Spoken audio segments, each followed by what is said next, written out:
The girl was carrying only an old doll, and the desperation of helping her sick mother.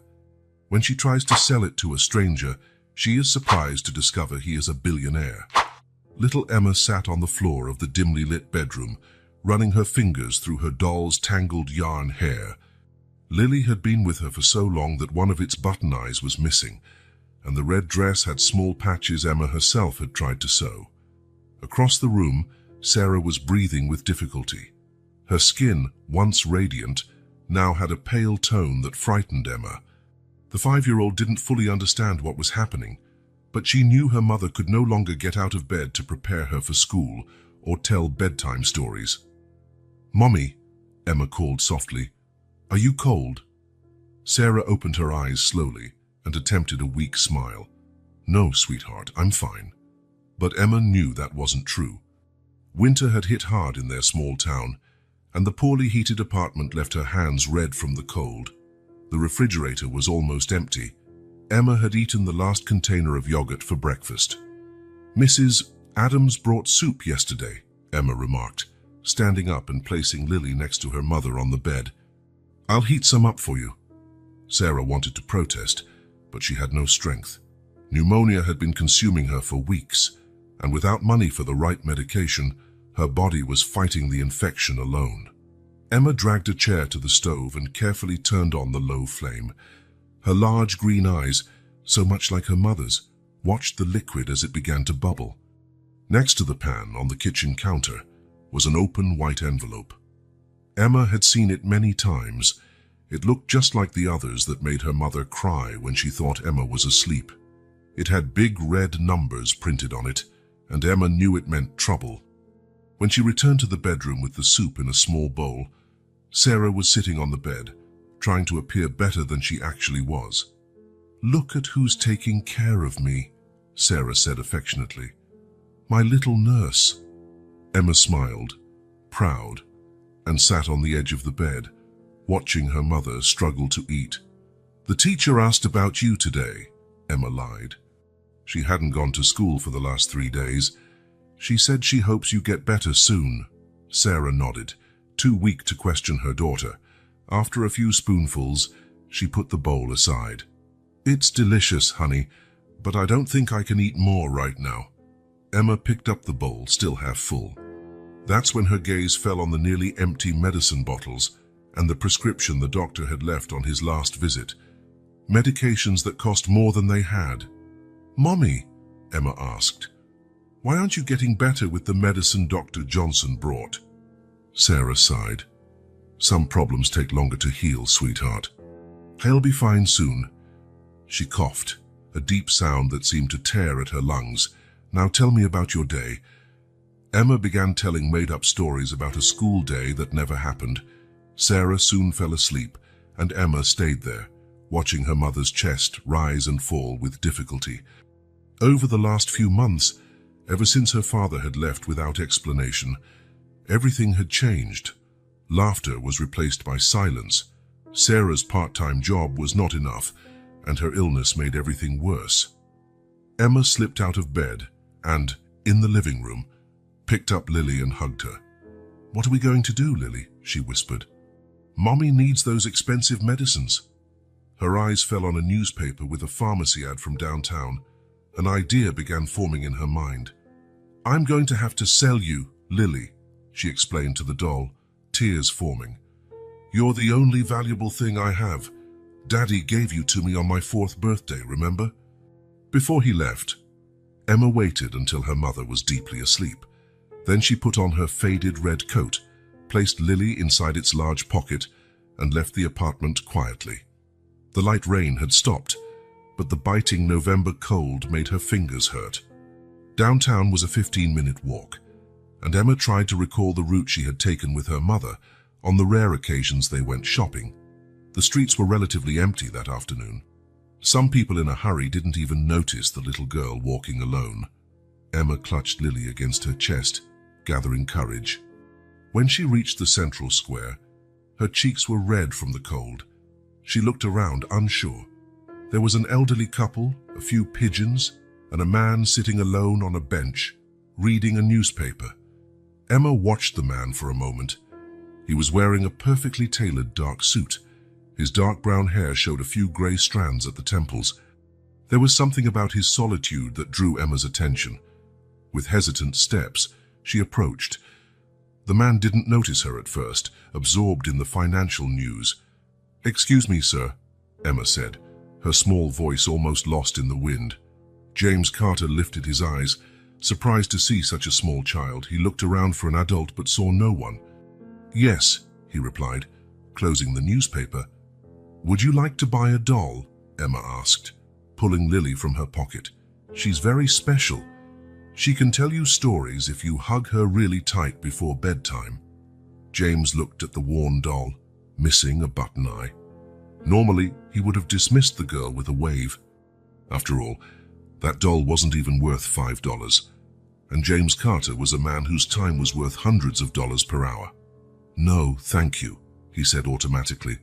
"I don't have much use for dolls." Emma didn't give up. "She's my best friend. Her name is Lily, like the flowers my mother used to plant before she got sick." Something in that sentence made James pause. He looked more carefully at the girl, her coat far too worn for the cold, her mismatched socks. But what impressed him most were her eyes, green, intense, and determined. "Your mother is sick?" he asked, against his usual desire to stay uninvolved. Emma nodded. "Very sick. She can't work, and the medicines the doctor said will make her better are too expensive." She held out the doll again. "That's why I need to sell Lily. She's the most valuable thing I have." James felt something strange in his chest, an ache he hadn't experienced in years. As the head of one of the largest banks in the city, he dealt with millions every day. But something about this child's simplicity unsettled him. "How much do you want for the doll?" he asked.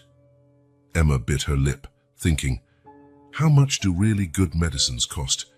Mommy needs antibiotics and other things I can't pronounce. James almost smiled at the innocence of the question. "Well, that depends, but let's say they might cost you about $100. Emma's eyes widened. $100? She looked down at Lily, unsure. "I don't know if Lily is worth that much, sir. She's a bit worn out, but she's really good to hug when you're sad." Something in the child's honesty touched James. For a moment, he remembered himself at age 6, clinging to a shabby teddy bear while listening to his parents fight. The bear had been his only comfort for years until his father threw it away. "I think I can give you $100 for her," James said, surprising even himself. "Really?" Emma asked, incredulous. $100 real dollars?" James opened his wallet and took out a $100 bill. Before handing it over, he hesitated.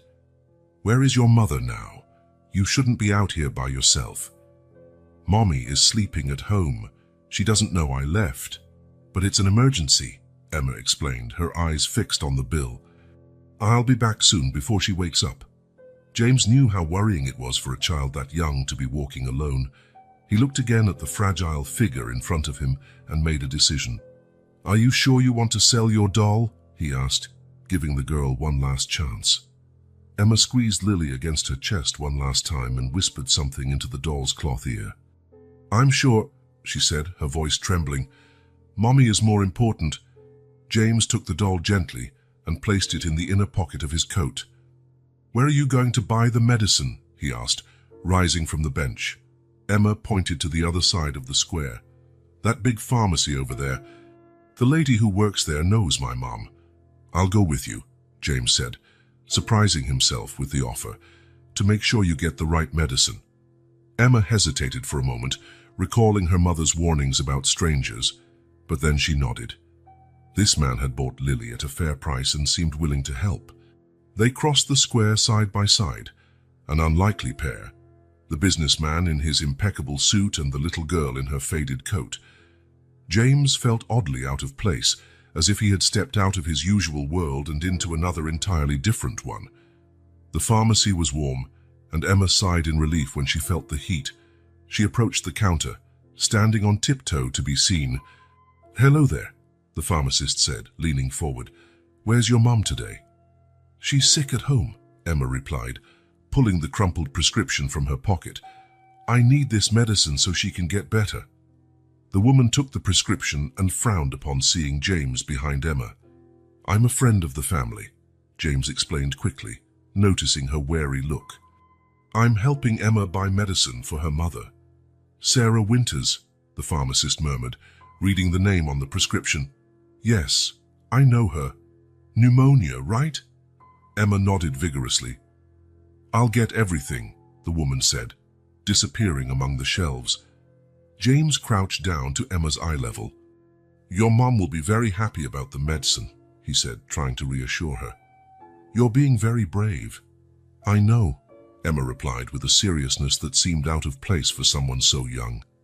Mommy always says we have to be strong when times get hard. The pharmacist returned with several boxes and bottles. Here they are. They'll help your mother recover faster. She began ringing up the total on the computer. When she announced the amount, Emma proudly handed over the $100 bill.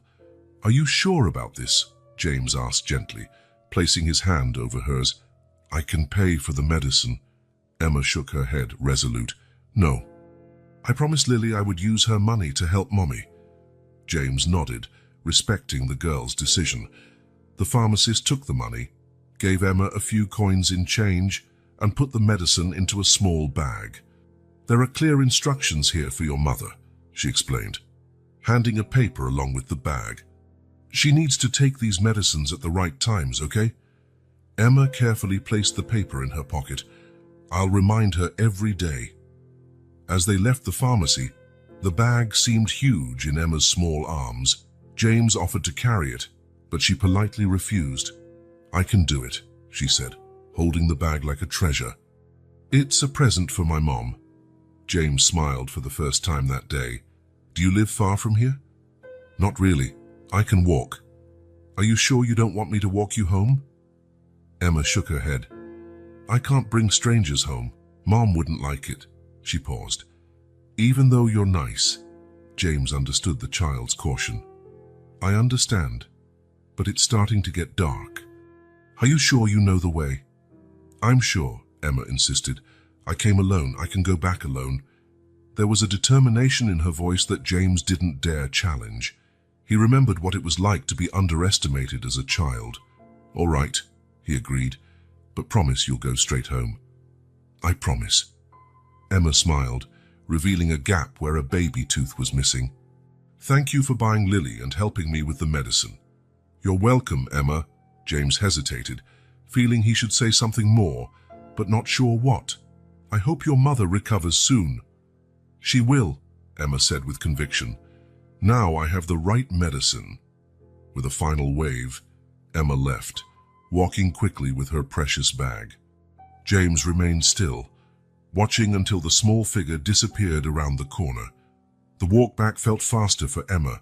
She practically skipped, despite the weight of the bag and the cold intensifying at dusk. In her mind, she already imagined her mother taking the medicine and growing strong again. Maybe they could even go to the park on the weekend, like they used to. Arriving at the building where they lived, Emma climbed the 3 flights of stairs as quickly as she could. She opened the apartment door carefully, trying not to make noise in case her mother was still asleep. "Mommy," she called softly, stepping into the living room. "Are you awake?" Sarah was sitting on the edge of the bed, her face marked by worry and relief at the sight of her daughter. "Emma, where were you? I was frantic." Emma ran to her mother, placing the pharmacy bag on the bed. "I went to get you medicine, Mommy. The ones Dr. Johnson said you really needed to get better." Sarah looked confused at the bag, then at Emma. How did you manage that?" "I sold Lily," Emma answered, her voice mixing pride and a bit of sadness. "A nice man in the square gave me $100 for her." Sarah's face turned pale. "You what? Emma, you know you shouldn't talk to strangers, let alone go out alone." "But Mommy, look," Emma insisted, taking the boxes of medicine out of the bag. "Now you're going to get better. The lady at the pharmacy said these are the right ones." Sarah was torn between the fear of what could have happened to her daughter and the emotion at the sacrifice she'd made. Tears filled her eyes. "Oh, Emma," Sarah pulled her into a tight hug. You shouldn't have done that. Your daughter, it's okay, Emma said, wiping away a tear escaping her mother's face. Lily will be fine. The man promised to take good care of her. And you're more important. Sarah hugged her daughter tightly, torn between gratitude for that unconditional love and guilt for not being able to provide more. Lily was your special present, the last one your father gave you. I know, Emma said, her small face serious, but you need to get better, Mommy. Then we can buy another doll. Sarah swallowed the lump in her throat, amazed at the maturity of her 5-year-old. Tell me about this man, she said, still worried. What was he like? He wore a nice suit, Emma explained, now excited. And he had dark hair with a little bit of white here. She pointed to her temples. He even went with me to the pharmacy to help buy the right medicine. Sarah frowned, still uncomfortable with the idea of a stranger helping her daughter, but grateful he seemed kind. Did he tell you his name? Emma shook her head. I don't remember, but he looked sad, Mommy. Like those princes in the stories you read to me, you know. The ones who need someone to break the spell. Sarah couldn't help but smile at her daughter's imagination. You and your stories. She picked up one of the medicine bottles. Let's see what we have here. While Sarah examined the medications, Emma hopped around the living room, recounting every detail of her adventure, from the walk to the square to the moment the suit man helped her at the pharmacy. And now, Lily is going to live at his house, Emma concluded. I think she'll like it. His house must be pretty. Sarah smiled sadly, realizing how Emma was trying to convince herself that everything was all right. I'm sure it is, sweetheart. Mommy, Emma said suddenly, stopping in her tracks. Do you think we'll see him again? Sarah hesitated. Probably not, sweetheart. It's a big city. Emma sighed, but soon her face lit up again. But he has Lily. And Lily always finds her way back to the people she loves. Sarah didn't have the heart to contradict her daughter. Instead, she opened one of the antibiotic bottles and took the first dose, promising herself that once she got better, she would find a way to replace the doll Emma had sacrificed for her. Meanwhile, on the other side of town, James Carter sat in his luxurious apartment, looking at the one-eyed doll resting on his shelf. He picked it up, feeling the texture of the worn fabric, imagining the many hugs and childish tears this toy had endured. Why had a child he barely knew affected him so much? Why couldn't he stop thinking about Emma and her sick mother? James didn't have answers, only a growing certainty that something important had changed within him on that cold November afternoon. James twirled the whiskey glass between his fingers, watching the amber liquid dance under the soft light of his apartment. It was his third glass of the night, but not even the alcohol could chase away the thoughts that haunted him. 3 days had passed since the meeting in the square, and the image of little Emma in her faded coat wouldn't leave his mind. The one-eyed doll still sat on the coffee table, exactly where he had left it that night. James hadn't been able to get rid of it. Something stopped him. This is ridiculous, he muttered to the empty apartment. He stood and walked to the window. The city glimmered below, thousands of lights flickering in the cold night. His reflection in the glass stared back, a successful man, the director of one of the largest investment banks in the region. He had everything money could buy. So why did he feel so empty? James closed his eyes, and the memories he always tried to keep locked away found a crack to escape. Don't be weak, James. Men don't cry over toys. His father's voice, Frederick Carter, echoed in his mind with the same coldness it had carried 25 years ago. James was only 5, the same age as Emma, when his father threw his teddy bear in the trash, tired of seeing his son clinging to the worn-out toy. It was his first lesson about attachment. Never get attached to anything that can be taken away from you. Frederick Carter was a ruthless businessman who had turned a small family company into an empire. A child of the Great Depression, he had learned early on that feelings were dangerous luxuries. Love didn't put food on the table, money did. That was the philosophy he tried to teach his only son, often in the hardest way possible. You'll thank me one day, son, he used to say after a particularly cruel lesson. The world out there is not kind to the weak. When James was 7, he got a dog, a Labrador puppy he named Max. For 6 months, Max was his only true friend, the only one who greeted him with genuine enthusiasm, until one day, coming home from school, the dog was gone. "He was making you soft," his father explained simply. "Besides, he was destroying the house." His mother, Elizabeth, an elegant woman who lived in her husband's shadow, did nothing to intervene. She herself lived in fear of Frederick's outbursts. Her refuge was a prescription of tranquilizers from the family doctor and social gatherings where she could pretend everything was fine. At school, James used his math skills to gain respect. He wasn't well liked by his classmates. His lack of social skills and the arrogance he used as a shield took care of that. But his teachers admired him. There, he found his path. The cold logic of numbers never disappointed him, never abandoned him. When James was 12, during a family dinner, Frederick announced he had lost an important contract to a competitor. "Why?" James dared to ask. "Because the idiot has family connections," his father replied bitterly. "No matter how much better our proposal is, in this world, people help those they love, not those who deserve it." It was another crucial lesson. Love was not only useless but potentially dangerous in business. Pure merit rarely won. Only money and power guaranteed results. At 16, his father sent him to work during the summer as an office boy at the family company. No privileges, no special treatment. James spent 2 months delivering documents, making coffee, and being humiliated by executives who knew exactly who he was. "I don't want anyone thinking you got where you are just because you're my son," Frederick explained. "You'll have to be twice as good as anyone else to prove your worth." Harvard was a partial relief. Away from his father's oppressive presence, James thrived academically. Socially, he remained a disaster.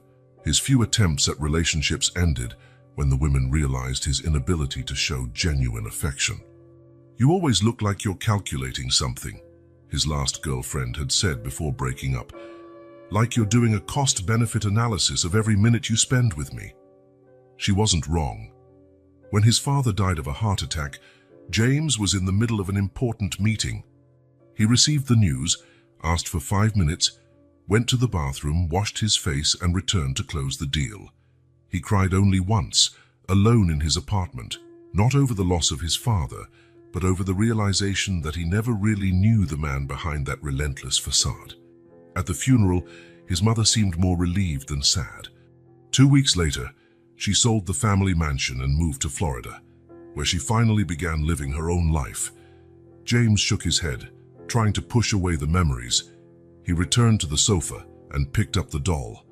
Why had Emma and that darned doll affected him so much? In so many years, he had built impenetrable walls around himself. How could a child break through them with such ease?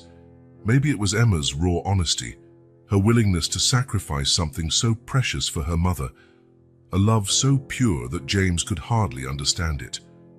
What had Emma said about where she lived? James tried to recall. She had mentioned an old building near the East Park. It wasn't much, but it was a start. The next day, James did something he had never done. He cancelled his morning meetings. He got into his car and drove to the east side of the city, an area he rarely frequented. The streets gradually became narrower and more run down as he left downtown behind. Old buildings with peeling paint replaced the glass skyscrapers he was used to. He parked near a small park and began walking, looking at the surrounding buildings. Many appeared to need urgent repairs.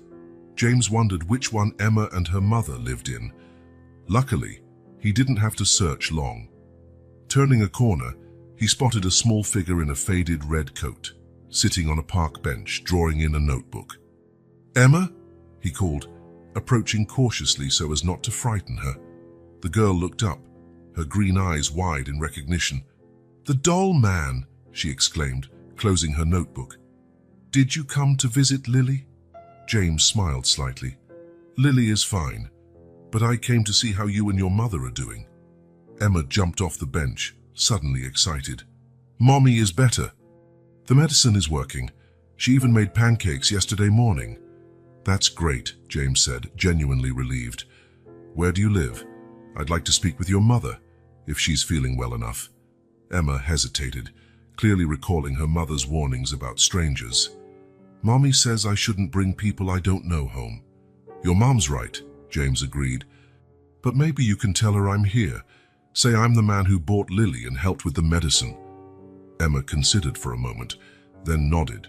Wait here. I'll ask if she wants to see you. She pointed to a faded red brick building across the street. We live there. James watched as the small figure ran to the building. Minutes later, Emma reappeared at the door, waving for him to come closer. The inside of the building was as worn as its exterior. James climbed the creaking stairs behind Emma to the 3rd floor. She stopped in front of a door labeled 307 and turned the doorknob. Mommy, he's here, she announced, walking in. The apartment was small and modest but tidy. One room that also served as a kitchen. A narrow hallway that likely led to a bedroom and a bathroom. The furniture was sparse and worn, a battered sofa, a wooden table with 3 chairs, a small old TV on a makeshift stand. Sarah Winters stood near the kitchen. James could see she was still pale, but undoubtedly better than Emma's original description. She wore faded jeans and a simple blouse, her brown hair tied in a loose bun. Even so, James couldn't help noticing she was a beautiful woman. Mr. Carter, she said, offering her hand, Emma told me about you. Thank you so much for what you did for us. James shook her hand briefly. Please call me James, and it was nothing. Your daughter is quite impressive. Sarah smiled, placing a hand on Emma's shoulder. She's my little hero, though we've had a long talk about leaving the house alone and speaking to strangers. Haven't we, Emma? Emma looked at her feet, but she didn't seem genuinely remorseful. Please, have a seat, Sarah offered, gesturing to the sofa. Can I get you some coffee? It's nothing fancy, but coffee would be great, James accepted, sitting down. He noticed the sofa had some hand-sewn patches. While Sarah prepared the coffee, James studied the apartment more closely. There was a pile of bills on the table, some stamped with red notices. A dry cough and a patch of mold in a corner of the ceiling indicated moisture problems. The living room window was sealed with tape where the weather stripping should have been. Sarah returned with 2 cups of coffee and a small glass of juice for Emma. So, she said, sitting down, what brings you here? James hesitated, unsure how to express what had brought him there, how to explain he couldn't stop thinking about a child he barely knew and her sick mother, how to admit that Emma's gesture had cracked something inside him, something he had kept frozen for decades. I wanted to see if the medicine helped, he finally said. Emma was so determined, Sarah smiled. They helped a lot. The doctor said I needed a stronger antibiotic, and that was exactly what was on the prescription. I'm still recovering, but the fever's gone and the cough is better. I'm glad to hear it. James sipped his coffee. Emma told me you worked in a store. Sarah's smile faltered. Yes, at Morrison's. In the clothing department. They let me go when I got sick, but... She paused. Well, they couldn't wait forever. They already hired someone else. James nodded, understanding the situation. A single mother, unemployed, ill, with medical bills piling up, and a small child to care for. The weight of those circumstances would crush anyone. I have some contacts in the medical field, he said carefully. I could help set up a full checkup for you. Just to make sure you're truly getting better. Sarah straightened up, her face suddenly tense. That's very kind of you, Mr. Carter, but we're not looking for charity. James, he corrected automatically. And it's not charity. Think of it as a thank you. A thank you for what? Sarah asked, puzzled. James looked at Emma, who was quietly sipping her juice and watching their conversation closely. For reminding me of something important I had forgotten. And what's that? That there are things money can't buy. Sarah studied him for a long moment, as if trying to decipher his true intentions. James held her gaze, realizing he wasn't used to being judged this way, not by his status or power, but by his character. Mommy, Emma interjected, Dr. Johnson said you need an X-ray, remember? To see if your lungs are better. Sarah shot her daughter a warning look, but Emma continued, and you said you were going to try to schedule it next week when Mrs. Adams pays you for the sewing work. James sensed an opening. Let me at least help with that. I know the director of Memorial Hospital. I can schedule it for tomorrow. Sarah bit her lip, torn between pride and practical need. Why are you doing this? You barely know us. It was a fair question, one James didn't have a clear answer for himself. How could he explain that a child's gesture had pierced armor that took decades to build? Let's just say I'm trying to make better decisions, he finally said. Before Sarah could respond, Emma jumped off the couch and ran to James. Did you bring Lily to visit? She asked, looking at him hopefully. Not this time, he answered, feeling oddly guilty. But she's fine. She has a special place on my shelf. Emma smiled, satisfied. She likes high places. Sarah watched their interaction with a mix of gratitude and caution. All right, she said at last. I'll accept your help with the medical appointment, but that's all for now. James nodded, knowing he had won a small victory. I'll make the calls today. Can I pick you up tomorrow? We can meet you there, Sarah said firmly, making it clear she was setting boundaries. Whatever you prefer. James took the last sip of coffee and stood. I'll leave the information with the hospital reception in your name. As he said goodbye, Emma grabbed his hand. Will you come back to visit us again? She asked, her bright green eyes fixed on him. James felt something shift in his chest, a warmth he hadn't felt in years. Yes, he replied, surprising himself with the certainty in his voice. I'll come back. And as he descended the creaking stairs of that rundown building, James Carter realized that for the first time in a very long while, he had made a promise he was determined to keep. Autumn leaves danced in the air as James parked his car in front of the small park. 3 weeks had passed since Sarah's first medical appointment, and James's visits had become more frequent. What began as a simple follow-up on Sarah's health had grown into something James could no longer deny. He needed these moments with the little family as much as they needed his help. Today was Saturday, and he had promised to take Emma to the city zoo. Sarah, now recovered from pneumonia, insisted on staying home to finish some sewing projects she'd taken on to supplement her income. James spotted Emma sitting on the building's front step, drawing in her worn sketchbook. She looked up and, upon seeing him, broke into a smile that warmed something inside him. James? Emma shouted, running toward him. She no longer called him the doll man. Now it was simply James, with an intimacy that surprised him. Ready for our adventure? He asked, crouching to meet her at eye level. Emma nodded vigorously. Mommy said there are tigers and giraffes and even elephants. Is that true? All that and more, James confirmed. It's going to be quite a day. Sarah appeared in the doorway holding a small backpack. Her snacks, she explained, handing the bag to James. Nothing fancy, just a sandwich and an apple. I could have bought something there, James said kindly. Sarah shook her head. You're already doing so much by taking her to the zoo. Besides, she smiled, a smile James found himself looking forward to seeing. Emma insisted on making the sandwich especially for you two to share. James looked at Emma, who nodded solemnly. It's peanut butter and jelly, the best combination in the world. I can't argue with that, James replied, pretending seriousness. Sarah knelt down in front of her daughter. Behave. Listen to James and don't be too loud near the animals, okay? Yes, Mummy, Emma promised, giving her mother a quick hug before taking James's hand. Let's go. At the zoo, James rediscovered the world through Emma's eyes.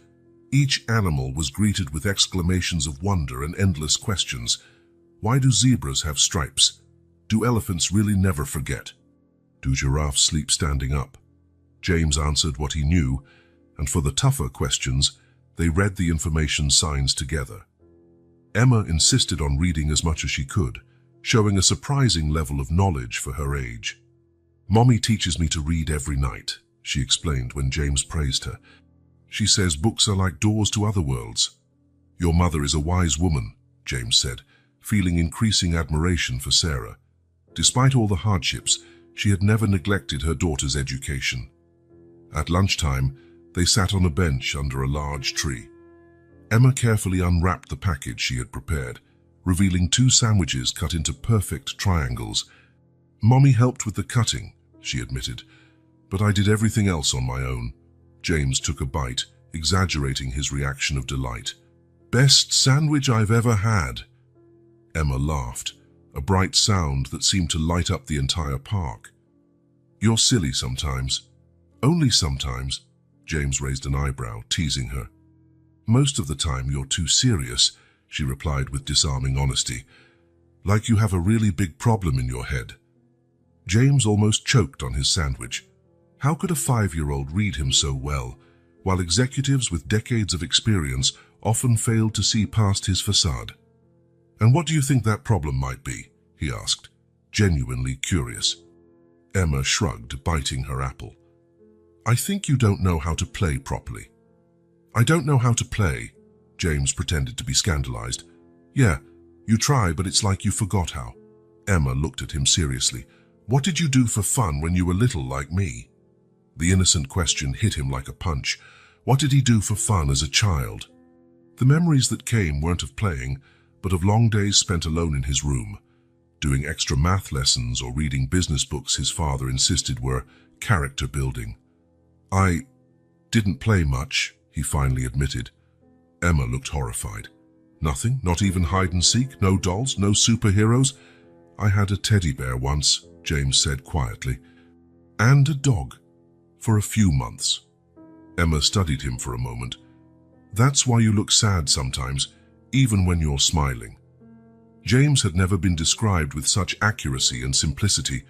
He felt something warm and uncomfortable in his throat. "All right," he said, standing and holding out his hand to her. "I guess I need to learn how to play then. Any suggestions?" The rest of the afternoon was a lesson in simple joy. Emma taught him to roar like a lion, to waddle like a penguin, and to make echoes in the aquarium tunnel. When a light rain started, James bought 2 colorful umbrellas from the gift shop, and they danced through puddles, laughing as if nothing else mattered in the world, and maybe nothing else did. On the way back, Emma fell asleep in the back seat, clutching a small plush lion James had bought as a souvenir. He drove slowly, occasionally glancing in the rearview mirror at the sleeping girl's peaceful face, marked by a slight smile. Something profound had shifted inside him. James realized that for the first time in years, he hadn't thought about work, financial reports, or market strategies for an entire day. Instead, he'd felt truly present, truly alive. When they arrived at Sarah's building, James lifted the sleeping Emma in his arms and carefully climbed the stairs. The sensation of her trusting him completely as she slept was something he'd never experienced before. Sarah opened the door before he even knocked, as if she'd been waiting anxiously by the window. Her expression softened at the sight of her daughter asleep. "Looks like someone had a full day," she whispered, guiding James to the small bedroom she shared with Emma. James laid the girl on the bed gently, and Sarah removed her shoes and covered her with a light blanket. Emma barely stirred, only hugging the stuffed lion closer. Back in the living room, Sarah offered James some coffee. They sat at the kitchen table, a comfortable closeness that had developed over the course of honest conversations and shared moments. James was no longer just the benefactor who had appeared in their lives at a critical moment. He had become a dear friend, a constant presence Sarah and Emma both looked forward to. "How was it?" Sarah asked. "Amazing," James answered honestly. "Your daughter is extraordinary," Sarah smiled proudly. "She is, isn't she? Sometimes I wonder where she gets so much wisdom in such a small body." She hesitated. "Emma talks about you all the time, you know? James said this. James showed me that." James felt heat rise up his neck. He wasn't used to being important in someone's life in such a genuine way. "She taught me a lesson today," he admitted. "About how I don't know how to play." Sarah laughed softly. "Emma has a knack for getting straight to the point." "She's right," James said, spinning the coffee cup between his fingers. "I never really played. not even as a child. It's never too late to learn, Sarah replied gently. James nodded thoughtfully. You know, my entire life has been built around making money, climbing the career ladder. I thought that was all that mattered. And now I see an apartment full of love and lacking in luxury, and I wonder what's truly worthwhile. The silence that followed was comfortable, as though both were reflecting on the same fundamental life questions. I'm thinking of using part of my fortune to help children, James said abruptly. Children like Emma, who need a chance. Sarah looked at him curiously. Where did that idea come from? From your daughter, James answered simply. She made me realize how many kids might be going through what you two went through, without anyone to help. And how much money I've accumulated without any real purpose. That would be wonderful, Sarah replied, a new light in her eyes. Do you have any idea how you'd do it? Not exactly yet. Maybe a foundation, a community center, something that offers medical assistance, education, opportunities. James paused, noticing how enthusiastic he sounded. Sorry, I'm rambling. Don't apologize, Sarah said, gently touching his hand. It's good to see passion in your eyes. They used to look so cold. Sarah's touch was light, but James felt it like an electric current. It had been a long time since he felt so connected to another adult. When he left the apartment that night, James paused on the stairs, looking out at the city through a grimy hallway window. On the horizon, skyscrapers gleamed against the night sky, symbols of the world he belonged to exclusively until recently. But now he realized he had found something those glass and steel buildings could never offer, a greater purpose than himself. A 5-year-old child, with her one-eyed doll and surprising wisdom, had shown him what truly mattered. And for the first time in his adult life, James Carter felt he was finally finding his way home. Sarah's latest medical report brought news that lit up the small apartment with new energy. Her lungs were completely recovered, without any traces of the pneumonia that had nearly claimed her life months ago. Dr. Reynolds, referred by James, had officially cleared her, declaring she could resume her normal activities. It's like I've been given a second chance, Sarah told James as they walked through a nearby park on a Saturday afternoon. Emma ran a few yards ahead, chasing the fall leaves blowing off the trees. You deserve it, James replied, noticing how Sarah's face had regained its glow. The last 2 months had completely transformed the fragile, worn-down woman he'd first met. Now she walked with her head held high, a renewed confidence in her steps.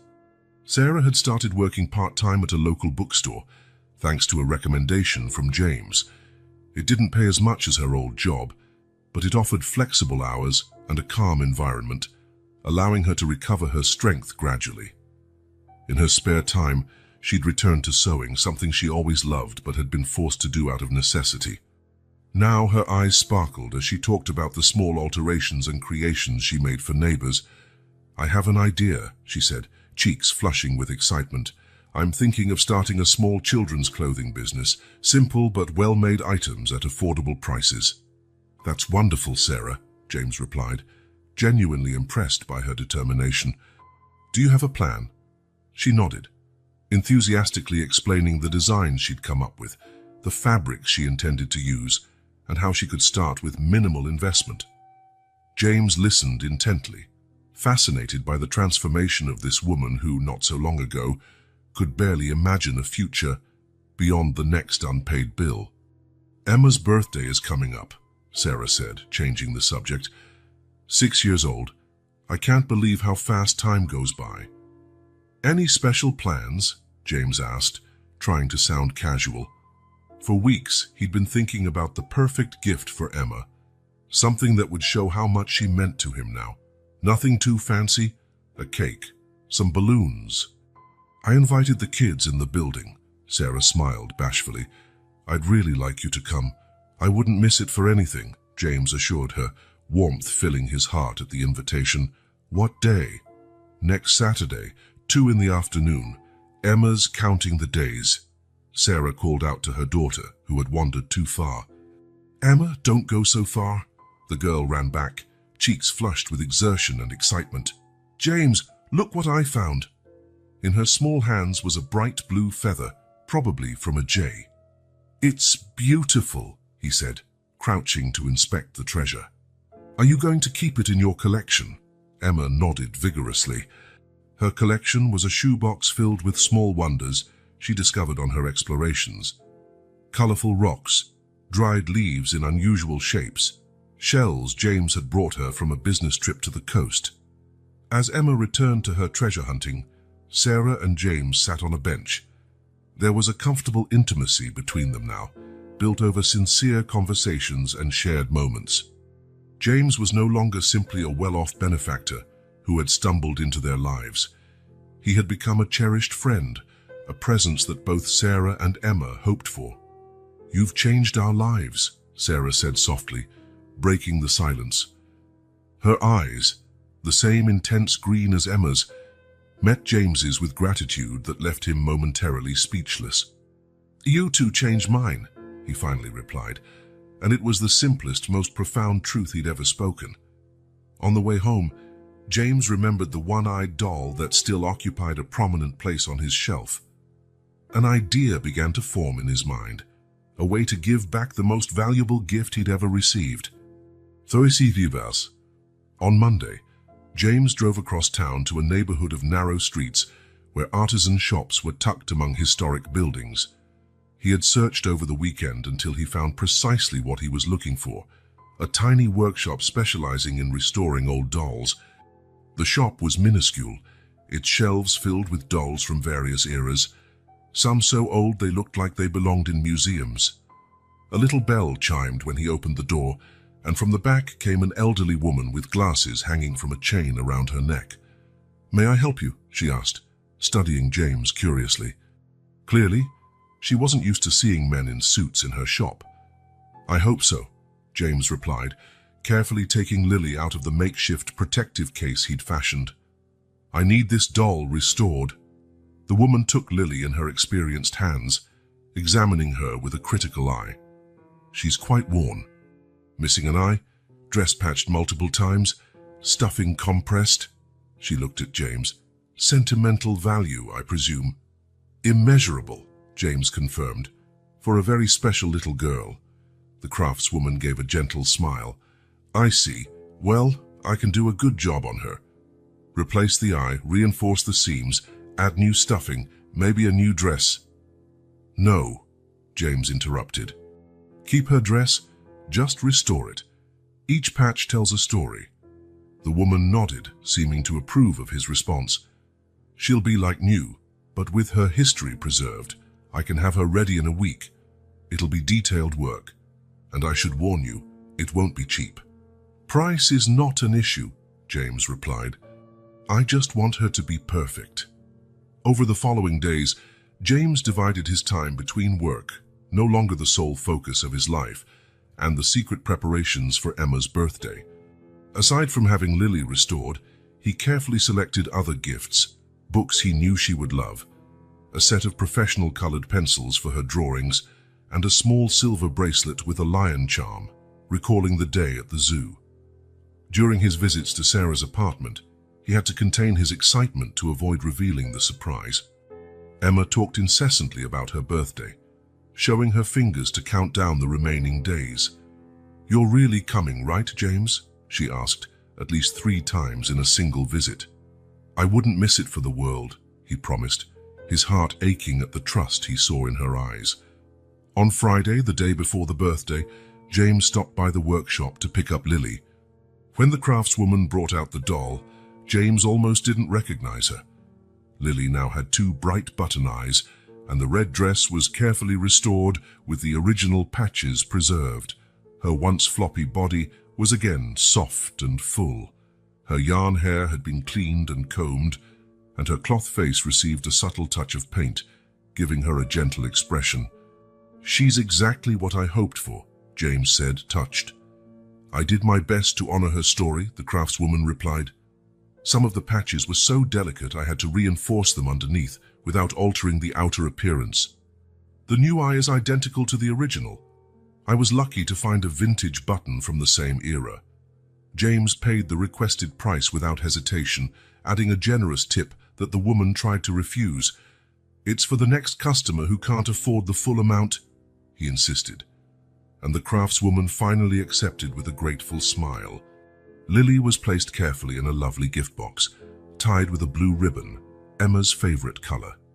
James barely slept that night, anticipating the girl's reaction upon seeing her friend restored. As on Saturday, the small apartment was transformed. Sarah had hung colorful balloons from the ceiling, and a handmade banner reading "Happy Birthday, Emma" decorated the main wall. On the table, a homemade chocolate-frosted cake awaited the 6 candles that would be lit later. James arrived early, offering to help with the final preparations. He brought 2 bags, one with the additional presents and another with the special box containing Lily. "Nervous?" Sarah asked, noticing how he kept adjusting the presents on the table. "Is it that obvious?" James chuckled, running a hand through his hair. "I just want everything to be perfect for her." Sarah gently touched his arm.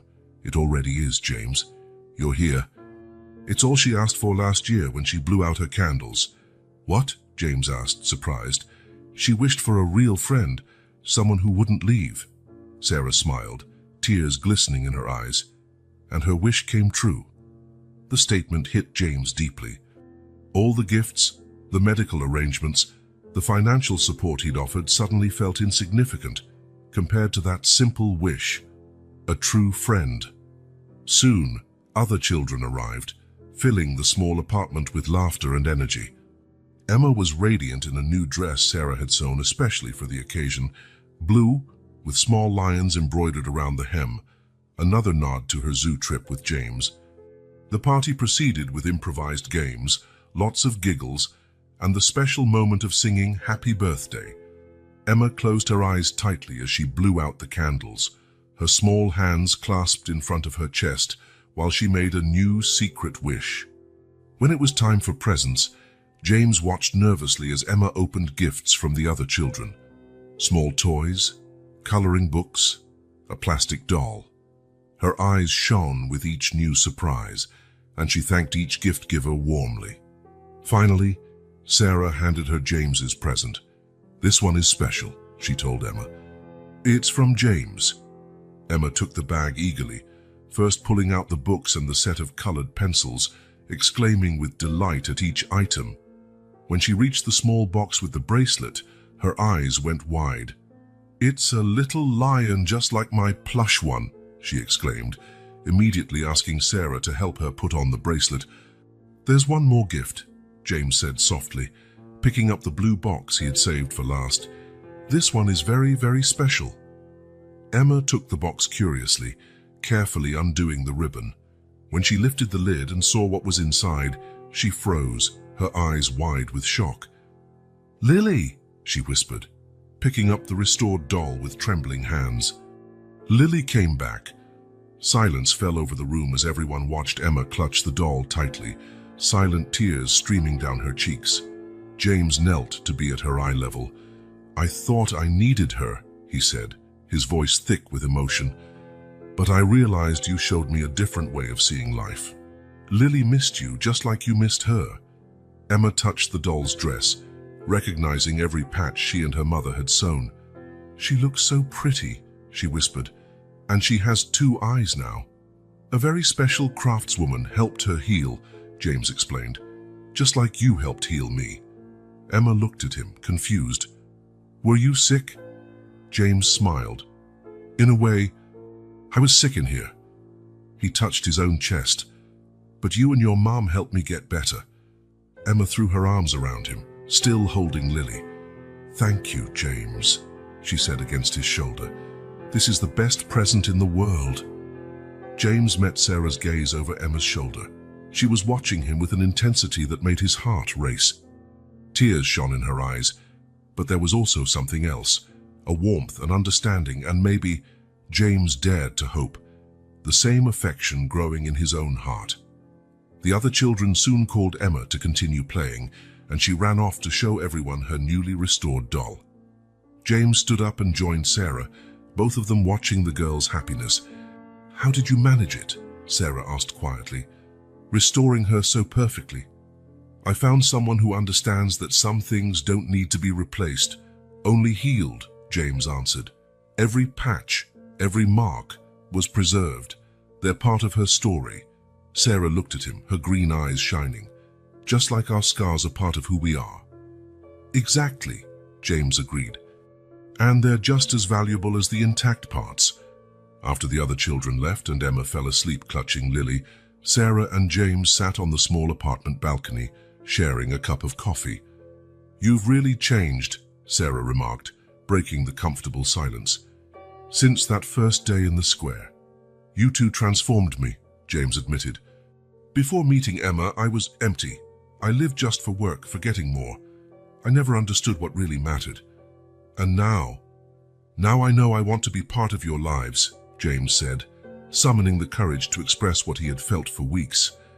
"Not just as a benefactor or an occasional friend, I want to be here, to be—" He hesitated, searching for the right words. "To be family." The term hung between them, heavy with meaning. Sarah looked down at her hands folded in her lap, and for a moment, James feared he'd gone too far. "I'd like that," she finally whispered. "Emma and we'd like that very much." James felt a wave of warmth spread through his body. Slowly, hesitant, he reached out and covered Sarah's hand with his. She turned her palm up, intertwining her fingers with his. In that simple moment, a connection was sealed between them, a silent promise of shared days, laughter, and the challenges they would face together. James knew the path ahead wouldn't always be easy, that there would be adjustments and learning curves, but for the first time in his life, he felt completely sure of the direction he was taking. From the adjacent bedroom, they could hear Emma's soft breathing as she slept. In her arms, Lily also seemed to rest in peace, finally home. And on that small balcony, under the starry sky, a man and a woman allowed themselves, after so many trials, to glimpse the possibility of a new beginning. Autumn gave way to winter, and with the changing seasons, James, Sarah, and Emma settled into a comforting routine. James now had dinner with them at least 3 times a week.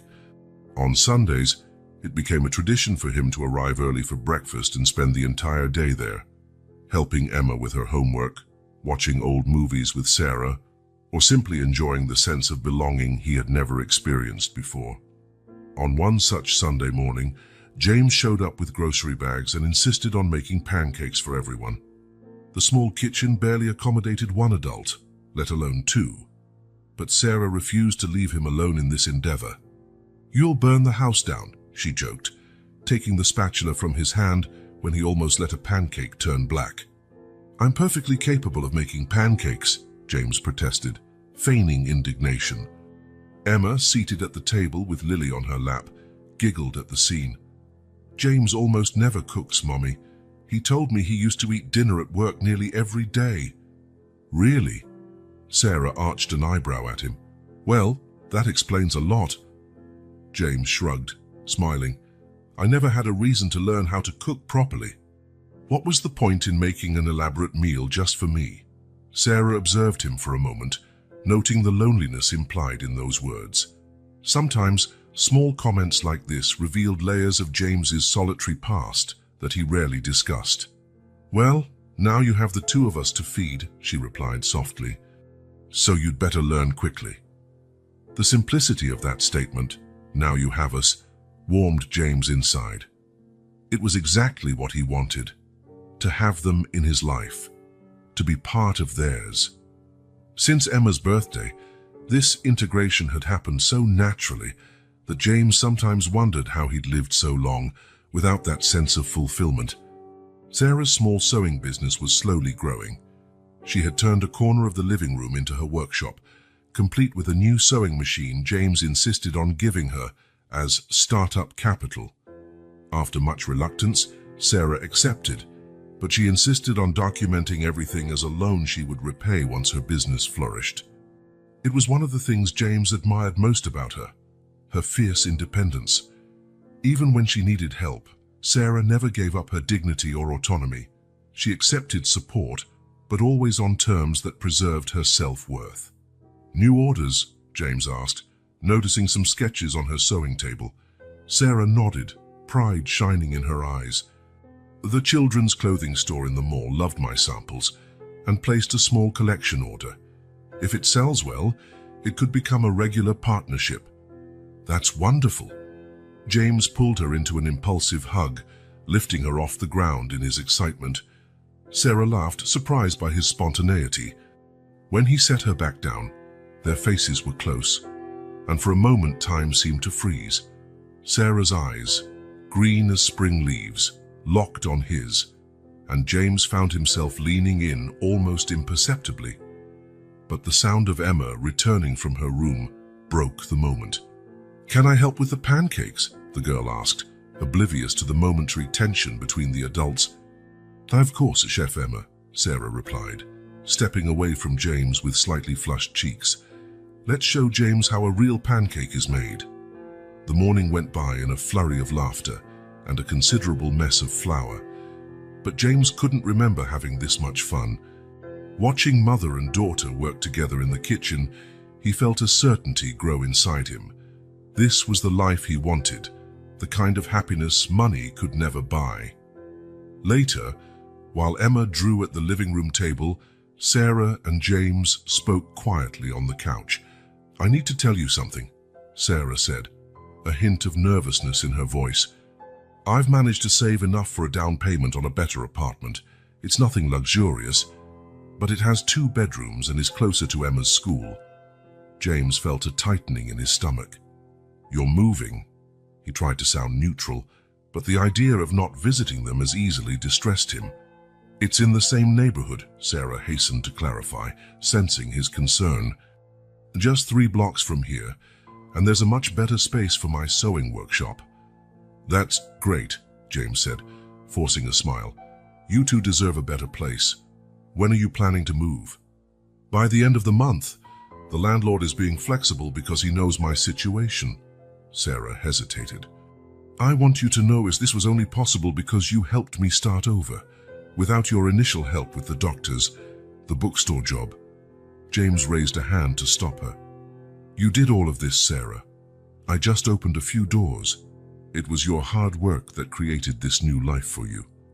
She smiled, grateful for how he always valued her efforts rather than minimizing them. "Still, I want you to know that your presence in our lives goes far beyond practical support." Sarah lightly touched his hand.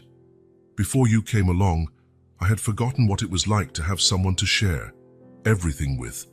The worries, the joys, someone who cares." James looked at Sarah's delicate fingers on his own. He wanted to turn his hand over, interlace their fingers, pull her closer, confess the feelings that had been growing inside him for months. But fear paralyzed him, fear of ruining what they had, fear she'd reject him, fear she'd interpret his affection as mere charitable pity. "You two have become very important to me," he finally said, opting for the safe path. Sarah nodded, and James was sure he saw a flicker of disappointment cross her face, as though she expected him to say something more. The moment was interrupted by the ringing of James's phone. He glanced at the screen and frowned. "I'm sorry. I have to answer. It's Milton, my VP." While James talked in the hallway, Sarah noticed how his posture changed.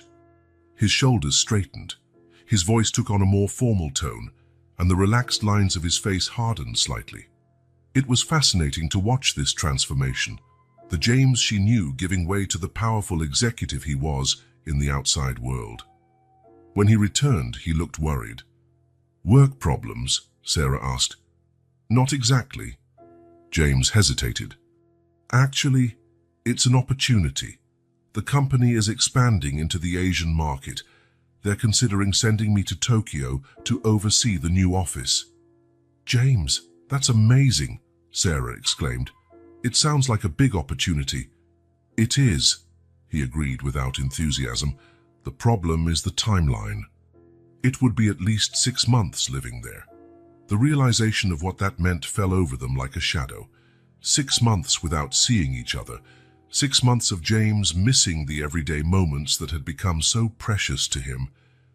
When would you have to leave? Sarah asked, her voice betraying the sadness she tried to hide. It's not certain they'll choose me, James said quickly. I have a meeting tomorrow to discuss the details. If I accept, I'd leave in 3 weeks. Emma, who had been focused on her drawing, noticed the change in tone and approached them. What happened? She asked, looking from one adult to the other. James might have to travel for work, honey, Sarah explained gently. To a place far away called Japan. Emma's eyes widened. For how long? A few months, James replied, his heart clenching at the look on the girl's face. But you'll come back, right? Emma asked, her voice trembling. You promised you wouldn't leave like Daddy did. James felt as though he'd been punched in the stomach. Had he made that promise at some point? He couldn't recall the exact words, but he knew his actions had conveyed that message. That he would be permanent, that he wouldn't vanish from their lives. Of course I'll come back, Emma, he assured her, kneeling down to her eye level. This isn't like your dad. It would just be a work trip. Emma hugged him tightly, as if to keep him from leaving right then. Over her shoulder, James looked at Sarah and saw the conflict in her eyes. She wanted to support him, encourage him to seize this professional opportunity, but she also feared the emptiness his absence would leave behind. That night, after Emma fell asleep, James and Sarah sat on the small balcony, sharing a bottle of inexpensive wine. You should accept, Sarah said abruptly, breaking the silence. It's an incredible opportunity for your career. I'm not sure it's what I want anymore, James admitted. Before I met you two, I wouldn't have hesitated for a second. Now what? James took a deep breath. Now, the idea of 6 months away from here, away from you two, it feels wrong. Sarah studied his face in the weak light coming from the living room. James, can I ask you something personal? Anything. Why have you never... sometimes it seems like you want to say something, but you hold back. She looked away, suddenly unsure. Or maybe I'm misreading everything. James's heart pounded. This was it, the moment he both feared and longed for. He could simply speak the truth, confess that he was in love with her, that he dreamed of building a life together, that he wanted to be Emma's father. But fear held him back again. What if she only saw him as the wealthy man who helped them during hard times? What if her feelings were just gratitude, not genuine affection? I care about you both very much, he finally said, hating his own cowardice. Sarah nodded slowly, and this time James was certain he saw disappointment in her eyes. We care about you too, she replied, smiling a smile that didn't reach her eyes. The next morning, James sat in the company's meeting room, listening but not truly hearing as Milton and the Director of International Operations detailed the plan for expansion into Japan. It's the perfect opportunity for you, James, Milton was saying. The board is extremely impressed with your performance over the last few years. This project practically guarantees your promotion to president when Stuart retires next year. James nodded mechanically, his mind miles away in a small apartment where a woman and a child had given meaning back to his life. When do you need an answer? He asked, cutting the presentation short. Milton seemed surprised. I thought it was already a yes. This is the kind of opportunity you've always wanted. Things have changed, James replied simply. I need to think. What could be more important than your career? Milton asked, genuinely puzzled. In the years they had worked together, James had never shown any priorities beyond professional success. James didn't answer. How could he explain to someone like Milton, who shared the same values James once had, that he'd discovered something far more precious than any promotion or raise? Can we have your decision by Friday? The Director of Operations asked. Logistics are complex, and if it's not you, we'll need to start looking for another candidate. You'll have my decision, James assured them, standing to end the meeting. Back in his office, James sat at the huge desk that used to symbolize his status, but now felt like a symbol of isolation. He picked up the photo he kept discreetly beside his computer, a snapshot of that day at the zoo with Emma. The little girl beamed beside a lion plush bigger than she was. The intercom buzzed, snapping him back to reality. "Mr. Carter, I have the financial reports for last quarter and the projections for the Asian expansion," his assistant announced. "Thank you, Claire. You can leave them on my desk." As he leafed through the impressive reports, expansion opportunities in the Japanese market, the substantial bonus he'd received for leading the project, James couldn't feel the excitement these prospects once inspired. Instead, he saw Emma asking if he was going away like her father. He saw Sarah hiding her disappointment when he once again failed to voice his true feelings. He saw himself living alone in a corporate apartment in Tokyo, once more isolated with his hollow success. The decision came with surprising clarity. No matter how much this opportunity would advance his career, the cost was too high. There were things money and power couldn't buy, things he had discovered in Emma's laughter and in the silent looks he shared with Sarah. James picked up the phone, determined to give his answer without delay. But before he could dial, he hesitated. It wasn't just about turning down the trip, it was about admitting to himself and to Sarah what he truly wanted. For so long, he had lived behind walls of self-preservation. His father had taught him that showing vulnerability was the quickest path to defeat, that giving your heart to someone meant giving them the power to destroy you. But now, at this crossroads, James finally understood.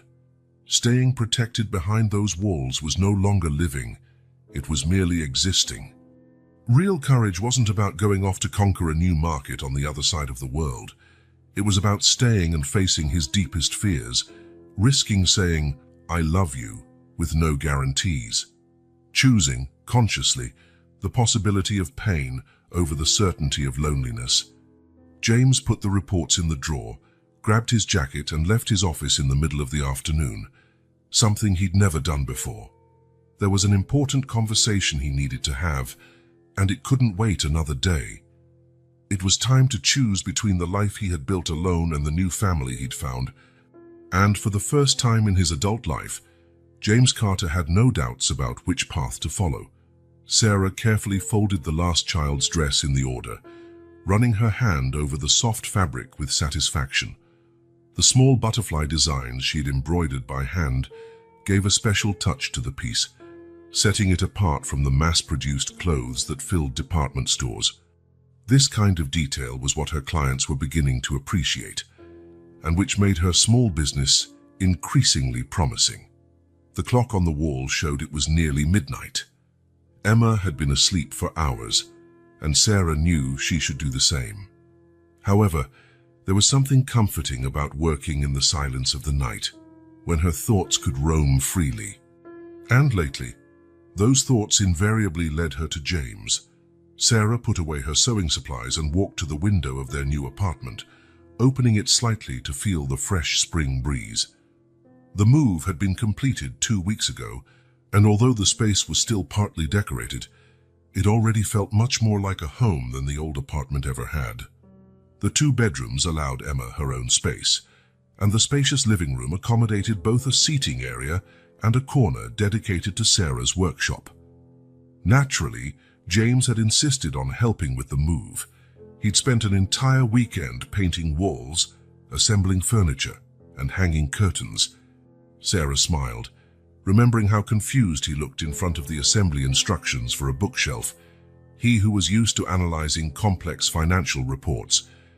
Seeing that sophisticated man, usually impeccable in his expensive suits, with paint on his face and sawdust in his hair, had stirred something inside Sarah. She rested her forehead against the cool glass of the window, trying to organize her feelings.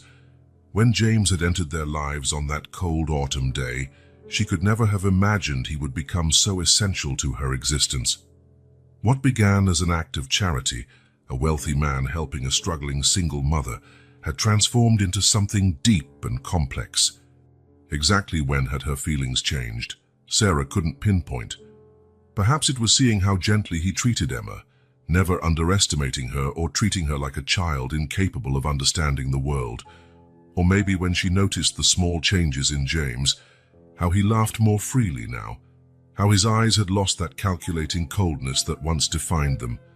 Or maybe it was that night, a month ago, when Emma had a nightmare and ran into the living room, finding James still working on his laptop. Sarah, awakened by her daughter's cries, arrived just in time to see James putting aside the computer to hug the girl, speaking in a soft voice until her sobs subsided. "Monsters don't exist," he had said, "but if they did, I'd never let them get near you." And at that moment, watching from the door, Sarah felt her heart expand painfully in her chest, but admitting she was in love with him. That terrified her for countless reasons. First, there was the social and financial chasm between them. Sarah knew James didn't care about that, but she couldn't help wondering if a man used to luxury and sophistication would truly be happy long-term with someone like her. What if he eventually grew tired of this simple life? Then there was the trauma of her failed marriage. Greg, Emma's father, had promised eternal love only to abandon them when responsibility became too burdensome. Sarah had sworn never again to let anyone have the power to hurt her like that. Most importantly, there was Emma to consider. The girl was already deeply attached to James. If they started a relationship that didn't work out, how would that affect Emma? She had already suffered enough from her father's abandonment. The cell phone on the table vibrated, pulling her from her thoughts. A message from James. "Still awake?"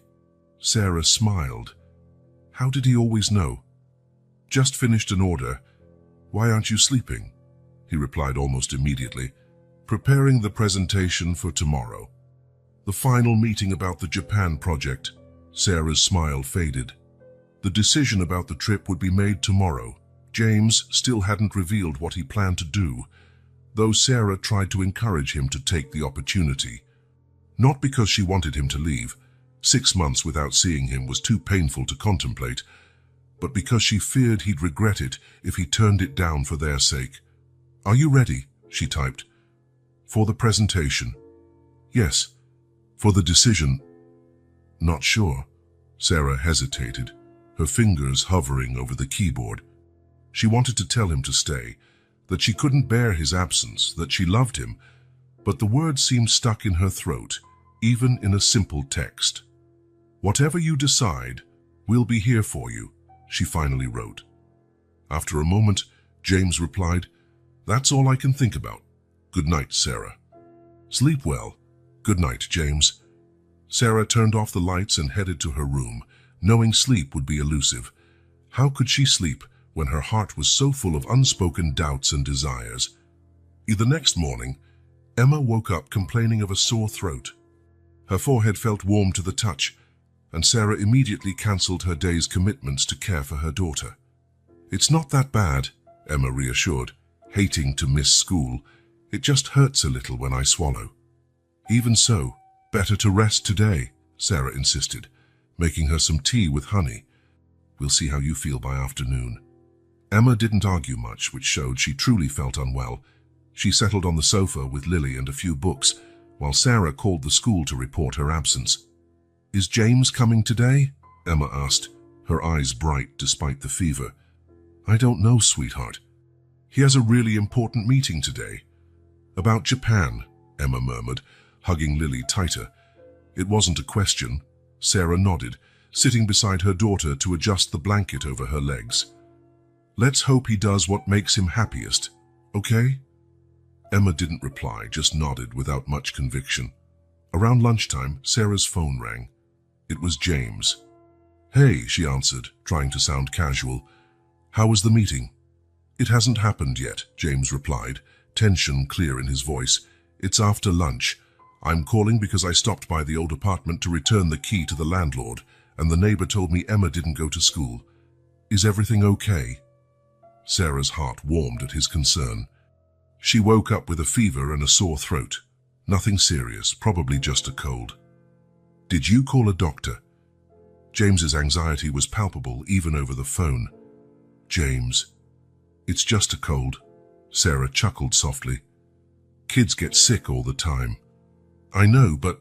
He paused. Can I stop by after the meeting? Of course. Emma will be happy to see you. See you later, then. Sarah hung up, shaking her head with a smile. James's excessive worry any time Emma was unwell had been constant since he'd met the girl. For someone so controlled in other aspects of life, he became pure anxiety where Emma's well-being was concerned. The afternoon passed quietly. Sarah made homemade soup that Emma managed to eat without much trouble, and her fever subsided with some medication. The girl spent most of the day drawing and asking Sarah to read to her. When is James coming? Emma asked for the third time, glancing at the clock she was still learning to read. Soon, honey. He had that important meeting today. About going to Japan. Emma's voice turned small. Sarah nodded, not knowing how to reassure her daughter. She herself didn't know what James would decide. Is he going away like Daddy did? Emma asked, hugging Lily closer. No, my love. Sarah sat beside her, wrapping an arm around her shoulders. Even if James goes to Japan, it would be temporary. He'll come back, and we can talk on video calls while he's gone. Emma didn't seem convinced. Daddy said he'd come back too. Sarah felt a lump in her throat. Emma rarely mentioned her father, and when she did, Sarah never quite knew what to say. How do you explain to a child that some people simply aren't ready for the responsibilities they take on? James is different, she finally managed. He cares a lot about both of us. That I can promise. The doorbell rang, cutting short the difficult conversation. Emma immediately perked up, jumping off the couch to run to the door. Sarah followed more slowly, trying to calm the beating of her heart as she thought about seeing James. Opening the door, the sight that greeted her was not what she expected. James was there, but his usual controlled expression was gone. He looked devastated. His eyes were red, his tie askew, his jacket open. It looked like he had run his hands through his hair repeatedly, leaving it disheveled. James? Sarah asked, concerned. He didn't reply immediately. Instead, he knelt down and opened his arms to Emma, who ran to him without hesitation. He hugged her as if his life depended on it, closing his eyes tightly. Are you okay? He asked, pulling back to study the girl's face. Your mom said you were sick. Just a little, Emma said, surprised at the intensity of his concern. I'm already feeling better. James touched her forehead as if to check for himself, then hugged her again. Sarah had never seen him so shaken. Come in, she urged, more confused with each passing moment. I'll make some coffee. In the kitchen, while Emma showed James her drawings from the day, Sarah prepared the coffee, discreetly watching them. Something was different about James today, a raw vulnerability she had rarely seen. He listened to Emma with complete attention, as if every word she spoke was the most important thing in the world. When the girl said she missed him at breakfast, James promised he'd make it up to her the next day, bringing chocolate pancakes. The promise of tomorrow did not go unnoticed by Sarah. It meant that, regardless of what he had decided about Japan, he'd be here tomorrow. When Emma finally got tired and returned to the sofa with a book, Sarah sat with James at the kitchen table. Did something happen? She asked gently, sliding a cup of coffee toward him. James stared at the steaming liquid for a long moment before speaking. I was in the middle of my presentation when I got your message about Emma being sick, he began, and suddenly nothing else mattered. Not the project, not the promotion, not Japan. All I could think was that I needed to be here. Sarah felt her heart skip a beat. James, I walked out of the meeting in the middle of my own presentation, he continued with a humorless laugh. I've never done anything like that in my entire career. Milton was in shock. I think everyone was. What did you tell them? The truth. That there was a family emergency. James raised his eyes to meet hers. Family. That's what I called you, family. And when I said it, I realized it was the most absolute truth. You two are my family. The only real one I've ever had. Sarah felt tears forming in her eyes. James Akis, I don't know what to say. Don't say anything yet, he pleaded, reaching across the table to touch her hand. Let me finish, please. I have to get this all out before I lose my nerve. Sarah nodded, her heart pounding so hard she was sure he could hear it. I turned down the Japan project, James declared. Not because it isn't a great opportunity, but because I realized professional success means nothing if I have no one to share it with. I've spent my entire life believing money and power were all that mattered. Then a brave little girl offered her most precious doll to save her mother, and my world turned upside down. He paused, his hands trembling slightly.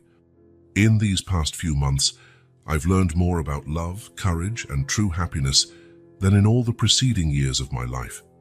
And I realized I can't go another day pretending what I feel for you is just friendship. Sarah held her breath, hardly believing what she was hearing.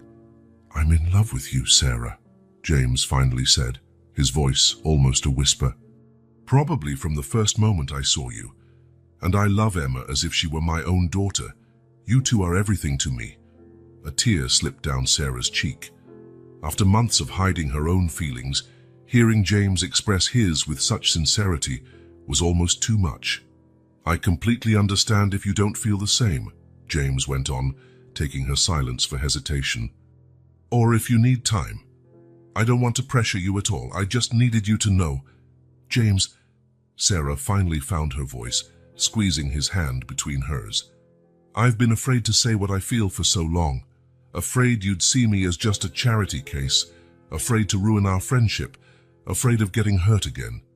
She drew a shaky breath. But the truth is, I'm in love with you too. I think I have been for a while, but I wouldn't let myself admit it, not even to myself. James's face lit up with such pure hope that Sarah felt her heart overflow. Are you sure? He asked, as if he couldn't believe his luck. Completely, Sarah replied, feeling a huge weight lift off her shoulders. When I think of you leaving for 6 months, it feels like someone is tearing a part of me away. I never wanted to depend on anyone again, but the truth is, you've become essential to us. In response, Sarah stood, walked around the table, and finally allowed herself to do what she'd wanted to for months. She leaned down and kissed him softly on the lips. It was a brief, almost timid kiss, but it was full of promises. When she pulled away, James gently drew her back, deepening the kiss with a tenderness that made Sarah tremble. A small gasp made them break apart. Emma stood in the kitchen doorway, Lily in her arms, a huge grin on her face. Finally, the girl exclaimed, with the impatience typical of a child. I thought you two would never kiss. Sarah and James exchanged a look of surprise, then burst out laughing. James held out an arm, inviting Emma to join them. She ran over and jumped into his lap, forming a group hug that seemed to seal this new beginning. So does this mean you're not going to Japan anymore? Emma asked, looking at James with hopeful eyes. I'm not going anywhere, he promised, kissing the top of her head. My place is here with both of you. Emma beamed, satisfied, then asked with childlike candor, does that mean you'll be my new dad? Sarah froze, worried about how James would react to such a direct question. But he only smiled, his eyes shining with contained emotion. If your mom and you want that, nothing would make me happier, he answered sincerely. But we don't have to decide that right now. We have all the time in the world. The following weeks were a time of adjustment and discovery. Sarah and James decided to move carefully, respecting each other's pace and, most importantly, Emma's well-being at every step. James began spending even more time at their apartment, often staying for dinner and lingering until late, helping Emma with her homework or simply enjoying Sarah's company after Emma fell asleep. They talked about everything, their pasts, their fears, their dreams. Sarah shared how Greg had abandoned them, the struggles of raising Emma alone, the nights she cried silently in the bathroom so her daughter wouldn't hear. James opened up further about his lonely childhood, the difficult relationship with his father, and the years spent building a financial empire while his personal life remained an emotional desert. I guess I always knew something was missing, he admitted one night as they gazed at the stars from the balcony. But I never really knew what it was until I met you two. Sarah squeezed his hand. understanding exactly how he felt. She, too, had felt a void since Greg left. Not his absence specifically, but the absence of a true partner, someone to share life's joys and burdens. On one of those nights, as they sat on the balcony under a starry sky, Sarah asked, "What did your co-workers say when you turned down the Japan project?" James shrugged. "Milton thinks I've lost my mind.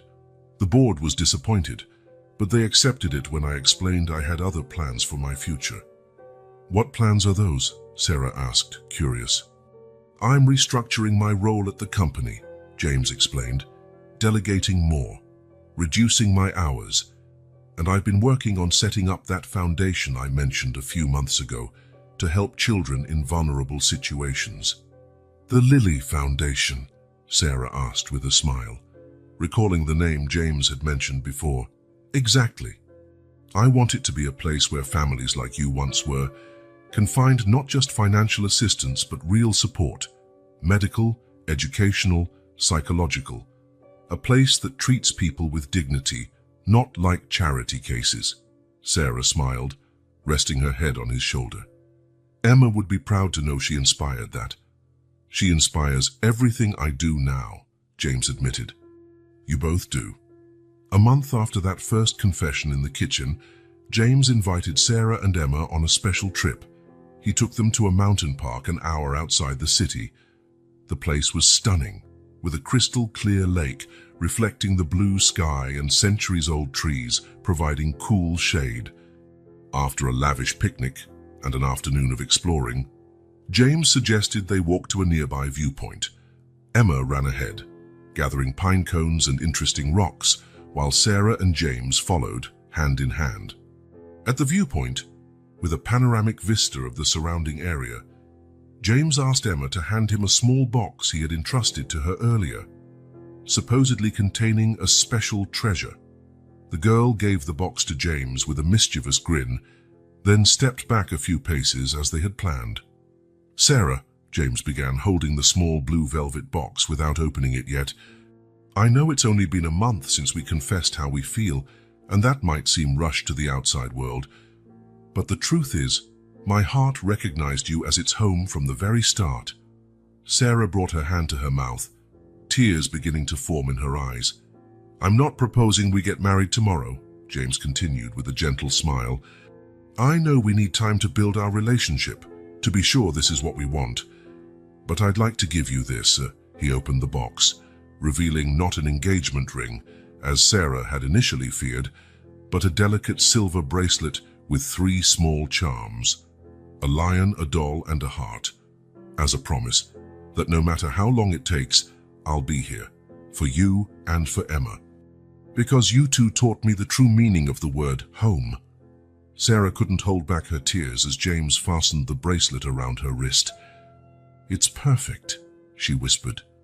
Emma approached, her eyes shining with excitement. "Do you like it, Mommy? I helped pick the charms." Sarah knelt to hug her daughter tightly.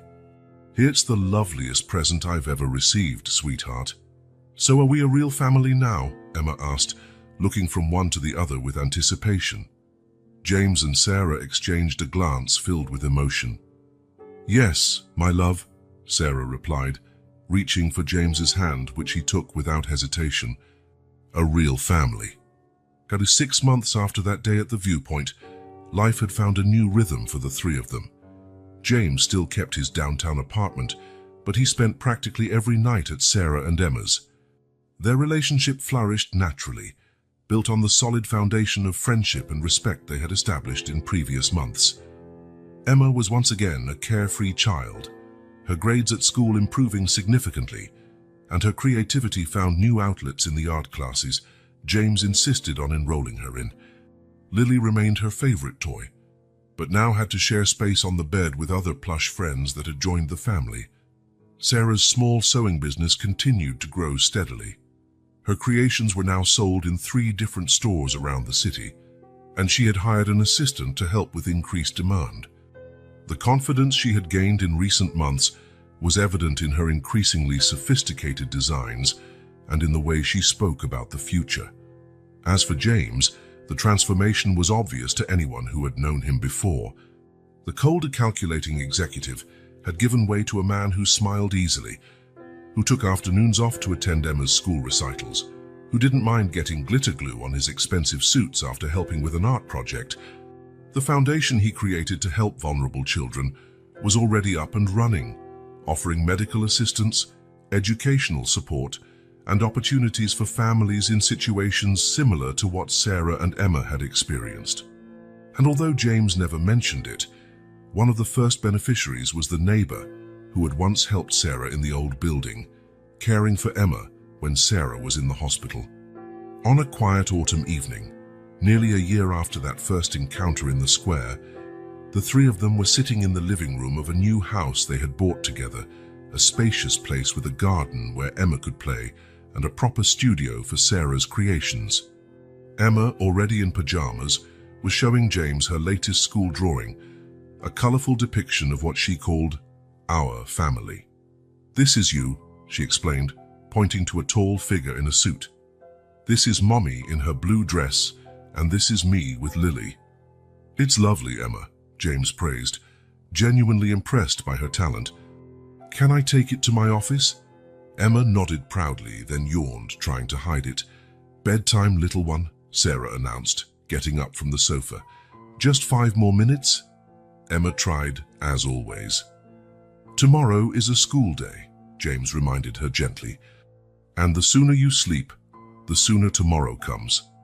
Emma hugged them both, clutching Lily in her arms, then headed to her bedroom, not without casting a meaningful glance toward James, as if they shared a secret.